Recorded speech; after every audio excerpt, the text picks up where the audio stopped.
Down and down and down over the last 40 years. I know, I mean, I've seen it. It is important for us, humans, to be out there. And the reasons are, I can quickly say what they are. First is, we are an exploratory species. The last 10,000 years, we've been sitting around in civilization. Before that, for the last few 100,000 years, we were wanderers, explorers, nomads, and that is in our blood.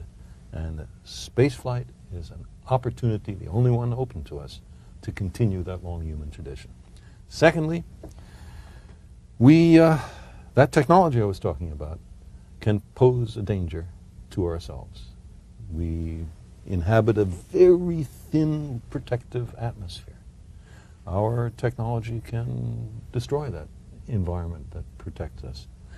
I don't for a moment say that the Earth is a disposable planet. We have to make the most heroic efforts to preserve it and us.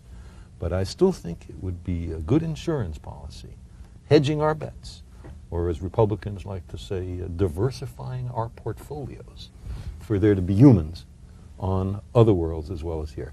And finally, there's a specific identifiable hazard that, again, not in 10 years, but in hundreds or thousands starts to become worrisome. And that is that the Earth will be hit by a large asteroid or comet, and if we're ever going to deal with that, we have to be in space. Put all that together, and I see on a time scale of decades to centuries, we really have to have a significant presence in space. Is there the space program languish in the last 10 or 15 years, as we have let all sorts of social programs languish, as we have permitted the amount of poverty in children to increase? Before the end of this century, more than half the kids in America may be below the poverty line. What kind of a future do we build for the country if we raise all these kids as disadvantaged, as unable to cope with the society, as resentful for the injustice served up to them? This is stupid. And then what happened with the resources is they went into increasing budgets for arms. Isn't that where the money went? That and making rich people richer. Those are the two places. Well, the thing about rich people, and being one, I guess, is the money all gets reinvested. If you've got money, you put it in the bank lends it out to people to buy homes or cars or whatever. Not poor people. But not poor people. Well, that's a good point. It tends to stay up at that highly stratified, very... More people get employed with capital formation and so forth. Are you a socialist? I'm not sure what a socialist is, well, but I believe that the government has a responsibility to care for the people. And I'm not talking about dole. I'm talking about making people self-reliant, people able to take care of themselves. There are countries which are perfectly able to do that. The United States is an extremely rich country. It's perfectly able to do that. It chooses not to. It chooses to have homeless people. We are 19th in the world in infant mortality. 18 other countries save the lives of their babies better than we. How come? They just spend more money on it. They care about their babies more than we care about ours. I think it's a disgrace.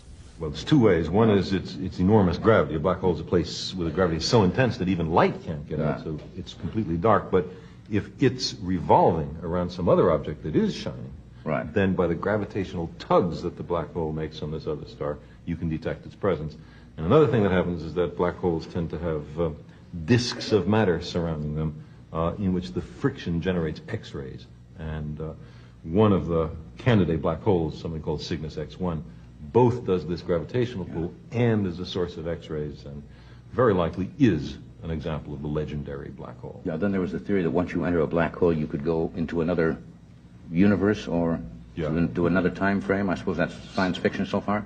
Well, there are some people who seriously think that if you were to slip down into a black hole and could survive the trip, which is highly unlikely, that you would emerge somewhere else in space and some when else in time.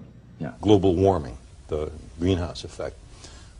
You put gases like carbon dioxide or CFCs, other greenhouse gases, into the atmosphere over this country. They don't stay over that country. Those molecules don't have passports.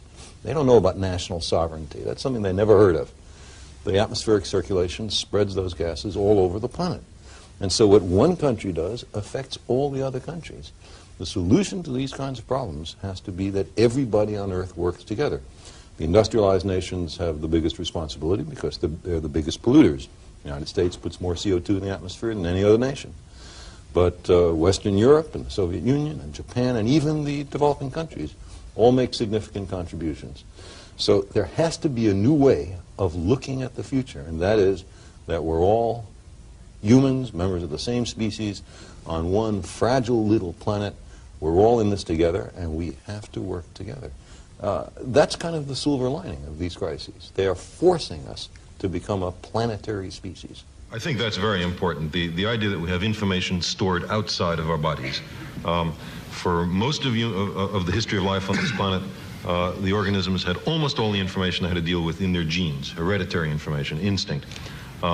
Then about maybe 100 million years ago, a little longer ago than that, there came to be a reptile that for the first time in the history of life had more information in its brains than in its genes. And that was a major step symbolically in the evolution of life on this planet. Well, now we have an organism, us, which can store more information outside the body altogether than inside the body, and that's in books and computers and television video cassettes. And that extraordinarily expands our ability to understand what's happening and to manipulate, control our environment if we do it wisely for human benefit.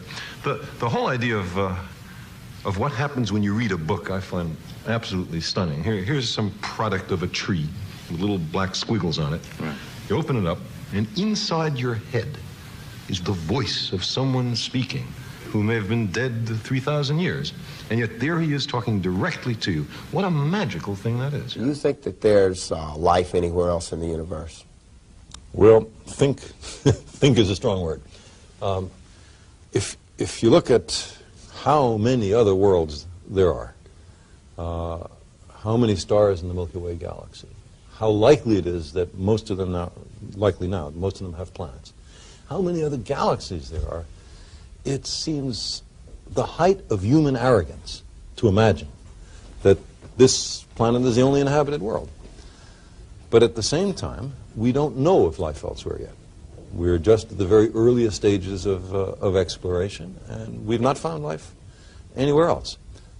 We've sent spacecraft, as I said before, to a wonderful, exquisite array of other worlds. We've learned an enormous amount from them. We find on some of them the chemicals necessary for the origin of life, the stirrings, the intimations of life, but no sign of life. We've also used big radio telescopes to see if anybody is sending us a radio message, and both of those efforts have not yet succeeded, so we haven't found life elsewhere. I would think a universe in which we are the only living things is much more incredible than a universe just burgeoning, overflowing with life. But we can't be sure. It's an experimental question. It has to be addressed experimentally. And that's one of the reasons that I'm such an advocate for sending spacecraft to other worlds and for using large radio telescopes to listen for signals. It's an interesting question. Which organism would replace us if we wiped ourselves selectively out? An old professor of mine, H.J. Muller, geneticist, said he thought it was between the raccoons and the bears. And they're both very clever and do many different things. But my feeling is that the great apes, chimps, gorillas are so close to us already that they have a big head start if that were to happen. I hope it won't happen. And the way you guarantee that it doesn't happen is by using the kind of intelligence that nature has already given us. Here's this spacecraft that has flown by the Jupiter, Saturn, Uranus, and Neptune systems. Right. Is on its way, astonishingly, to the stars, a triumph of human engineering. We turn the cameras back and take a photograph of the planet